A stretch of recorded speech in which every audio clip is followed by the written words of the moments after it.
Hi guys, welcome to the Bigg Boss reality show season 7. బయటే కాదు, big boss house లోపల కూడా ఎప్పుడు వినాయక చవితిని ఎంతో గ్రాండ్గా సెలబ్రేట్ చేస్తూ ఉంటారు. కంటెస్టెంట్స్ అడుగుపెట్టిన వేళ విశేషం అంటూ వినాయక చవితితోనే తమ పూజల్ని మొదలు పెడుతూ ఉంటారు.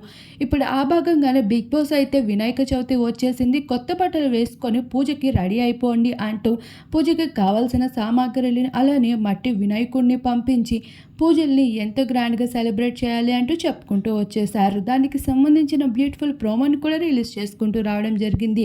కంటెస్టెంట్స్ అందరూ ట్రెడిషనల్ లుక్లో ఎంతో అందంగా కనిపిస్తున్నారు. మరొక వైపు ఇప్పటికే నామినేషన్లో 7 కంటెస్టెంట్స్ అయితే ఉన్న విషయం తెలిసింది. ఫ్రెండ్స్ రతిక, దామిని, శోభా శెట్టి, ప్రియాంక, గౌతమ్, అమర్దీప్ ఇలా 7 మెంబర్స్ అయితే నామినేషన్లో ఉండడం జరుగుతుంది.